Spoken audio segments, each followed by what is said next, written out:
માં બાટોમાં ઢીલો ભયે તેસલાઈ फंक्शन आओ न सकीना।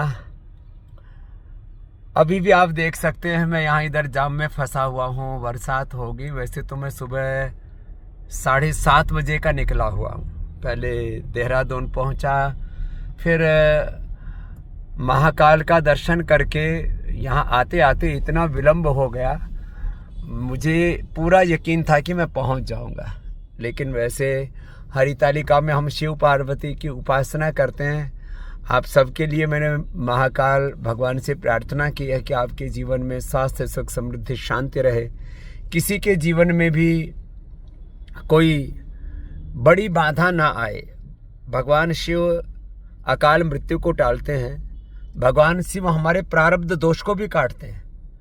और भगवान शिव हमें स्वास्थ्य, सुख, समृद्धि के दाता हैं। इसलिए हरितालिका में हम भगवान शिव की आराधना करते हैं।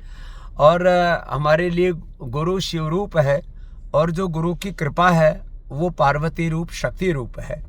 आज पूज्य आचार्य श्री हमरो स्वाभिमान के सभी कार्यकर्ताओं के बीच में है। बस उनमें ही, उनकी उपस्थिति में, उनकी चेतना में, आत्मा में शिव का, और उनका जो भी ऐश्वर्य है, उनकी जो भी सेवाएं हैं, उनका जो भी चरित्र है, वही शिव शक्ति के रूप में है।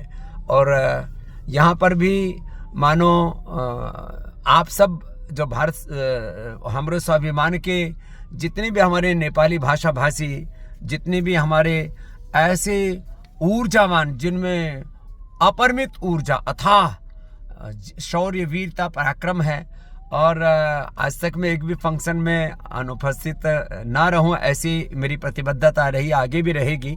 लेकिन क्योंकि ये संयोग ऐसा बन गया कि मैं दिल्ली में होकर के भी, रास्ते में होकर के भी नहीं पहुंच सका। लेकिन मुझे खुशी है कि सब कार्यकर्ताओं ने अप्रतिम पुरुषार्थ किया है। और आपकी यहाँ ज़बरदस्त उपस्थिति, आपका उत्साह, और अपनी संस्कृति में आपकी अगाध श्रद्धा, माने अपनी भाषा, अपनी वेशभूषा, अपने तीज त्योहार, अपने पर्व, अपने उत्सव, और जो अपनत्व का जो गौरव है, निजता का जो गौरव है, और ये स्वाभिमान ही व्यक्ति को शिखर पर लेकर के जाता है। बाकी पढ़ाई लिखाई, पैसा, ये सब चीज़ें गौण हैं जिंदगी में।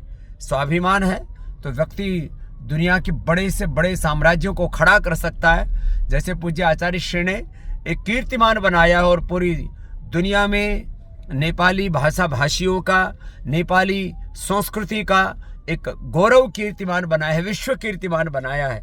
तो एक बार पुनः मैं पूज्य श्रद्धेय आचार्य श्री के स्वाभिमान को, उनके गौरव को, और इस स्वाभिमान के, इस गौरव को हमरो स्वाभिमान के माध्यम से पूरे नेपाली भाषा भाषियों में, भारत सहित, नेपाल सहित, यूरोप सहित, ऑस्ट्रेलिया सहित, मैं जहाँ जाता हूँ वहाँ पर मैं देखता हूँ सब इस कार्यक्रम में, लाखों नहीं, पूरे दुनिया के जितने भी करोड़ों नेपाली भाषा भाषी हैं, उस सब के सब इस कार्यक्रम में बहुत अगाध श्रद्धा रखते हैं। और आज भी इस अनुष्ठान में जिन्होंने नेपाली संस्कृति के लिए अप्रतिम कार्य किया है, ऐसे गीता जी, द्रौपदी जी, नरेंद्र जी, मानसिंह भट्ट जी, और देवा थापा। मुझे बहुत दिनों से इच्छा थी कि एक दिन देवा थापा जी के साथ मुझे कुश्ती करनी है। बड़ा प्यारा बालक है।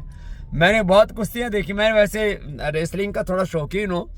तो जब ये पटकनी मारता ना, एक के बाद दूसरी तीसरी, ऐसा ठका ठक ठका ठक बड़ा एकदम माहौल ऐसा जम जाता है। आज तो मैं होता तो एक राउंड जो है रेसलिंग का देवा थापा के साथ स्वामी रामदेव जरूर करता। बहुत बहुत आशीर्वाद, शुभकामनाएं।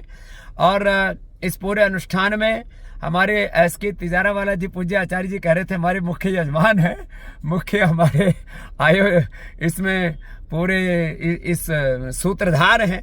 और पूज्य साध्वी देवा दीदी जी के साथ साथ भारत हमारे युवा स्वाभिमान, हमरो स्वाभिमान के सभी कार्यकर्ताओं के लिए एक बार जोरदार घनघोर तालियां। और आप सबके लिए देखो, साधु का, संत का हृदय तो संत हृदय नवनीत समाना। आपके लिए हर पल हमारे हृदय में अनंत प्रेम, अनंत करुणा, अनंत वात्सल्य था, है और रहेगा। और अगली बार जो आयोजन होगा ना, वो कुछ ऐसा होगा कि आप भी उसको याद रखेंगे। इस बार भी जो हुआ वह ऐतिहासिक हुआ। हर बार ऐसे ही लगता है कि इस बार तो नवकीर्तिमान बना दिया। ऐसे सब कार्यकर्ताओं के पुरुषार्थ को और आप सबकी पावन उपस्थिति को पुनः प्रणाम करता हूँ, अपनी वाणी को विराम देता हूँ। और न पहुँचने के लिए खेद है, लेकिन क्या करूँ, अभी आप देख रहे हैं चारों तरफ सायरन बज रहे हैं, लेकिन वहाँ पहुँच पाने की स्थिति में नहीं था। इसलिए तुरंत आपको ये पूज्य आचार्य जी की आज्ञा से ये वीडियो बना करके भेज रहा हूँ। लेकिन आचार्य जी और हम में तो कोई भेद ही नहीं है। ये तो दो शरीर, एक आत्मा, एक संकल्प, एक लक्ष्य, एक ध्येय, और बस एकात्म होकर के हम जीते हैं। और आप सब भी पूज्य आचार्य श्री क्यों, हमरो स्वाभिमान के एक एक कार्यकर्ता भाई बहन में स्वामी रामदेव पूज्य आचार्य बालकृष्ण जी को आप देखते हैं, और यही हमारी दृष्टि हमें आगे लेकर के जाती है। मेरा बहुत बहुत अभिनंदन आप सबको, पुनः बहुत बहुत प्रणाम। अपने बच्चों में, अपने परिवार में, अपने हर एक उत्सव में आप अपने नेपाली संस्कृति को, संस्कारों को सदा सर्वोपरि गौरव देना, इसी भावना के साथ मेरा बहुत बहुत आपको पुनः प्रणाम। ओम शांति ही शांति ही शांति। ओम।